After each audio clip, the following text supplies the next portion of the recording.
Chamaram Paulo de tagarela.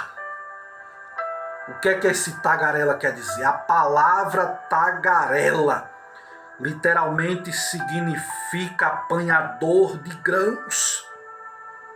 Se refere a um pássaro que recolhe os restos de comida nos esgotos e daí passam a descrever os desocupados sem valor.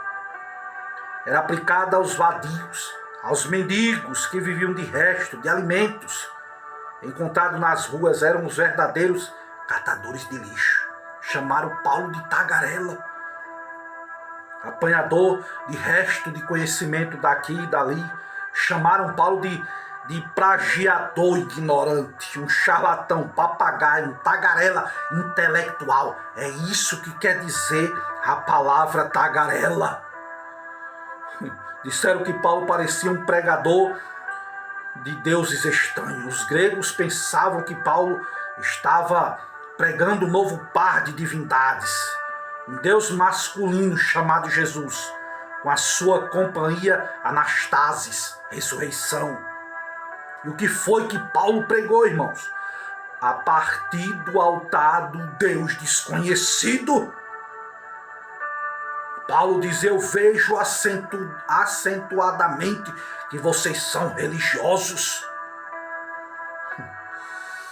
A porção principal se organiza em 3 partes. Eu vejo que Deus, Ele é Senhor do mundo e não precisa de templo, de ritual. Foi o que Paulo dizia. Deus não precisa de templos humanos.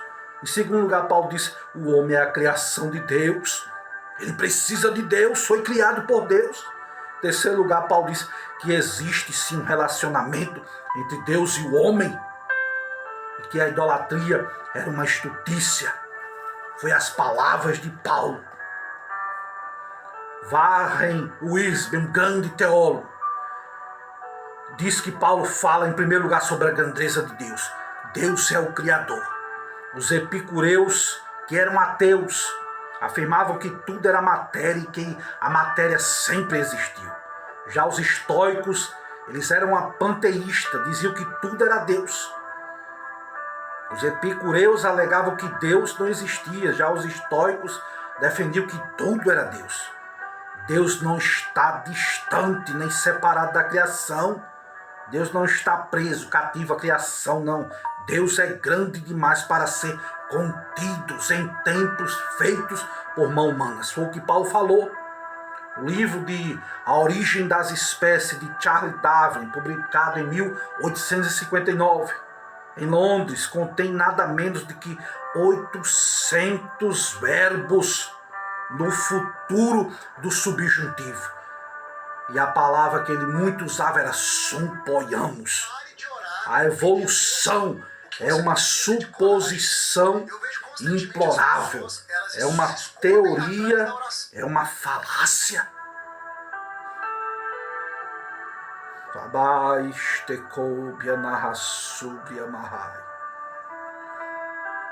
Um homem chamado Nirenberg, ganhador do Prêmio Nobel de Biologia, falou que em cada corpo humano adulto há 60 trilhões de células vivas. Em cada célula há 1,70 m de fita de DNA, contendo a programação genética de todo o nosso ser, como a cor do cabelo, como a cor dos olhos, das cúteis, tamanho, temperamento e outras características. De quem vem esse projeto?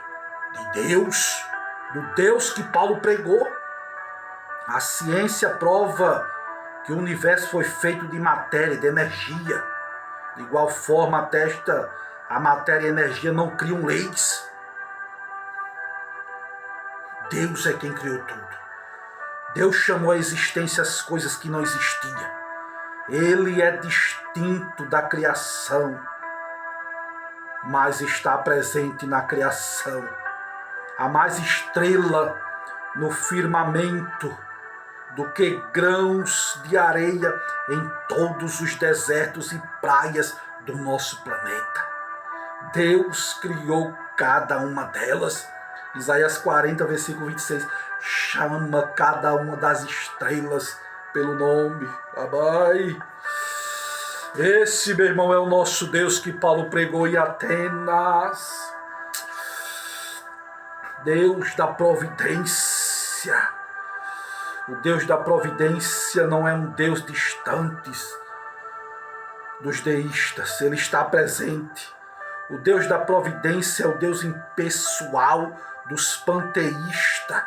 O Deus da providência, meu irmão, não é o Deus bonachão dos picureus, nem o Deus invisível dos estoicos, não, é o Deus do juízo. Paulo diz que o governo de Deus, ele é soberano. Nos dias de Paulo, só César era Senhor, honrado como uma divindade na terra. Mas Paulo diz que existe um Deus que está acima de tudo e de todos. Labai. Oh, Labai, que grande Deus, que palavra tremenda. E para nós encerrarmos, nós vemos que Paulo vai falar sobre o juízo que será universal. Que Deus há de julgar o mundo, ou seja, juízo universal. Os vivos e os mortos, os grandes e os pequenos, todos serão incluídos, ninguém vai escapar. Ele fala que o juízo de Deus será, aleluia, um juízo com justiça. Deus há de julgar com justiça. Todos os segredos naquele dia serão revelados. Não haverá parcialidade, não haverá erro judicial. O juízo já está definido, o dia já está marcado, o juiz já foi escolhido. Embora não sabamos o dia, mas já sabemos quem é o juiz. É próprio Jesus Cristo de Nazaré. As nações serão julgadas diante dele. Naquele dia todos comparecerão diante do tribunal de Cristo. Serão julgados segundo as suas obras. Naquele dia os segredos dos homens serão julgados. Nesse julgamento divino não haverá erro, não haverá apelação. Todas as nações foram criadas a partir do primeiro Adão. Mas agora vão serem julgadas pelo último Adão, por Jesus Cristo de Nazaré. Aleluias, que possamos meditar nesta palavra e que você possa compartilhar com outras pessoas. Que Deus abençoe você e sua família em nome de Jesus. Amém.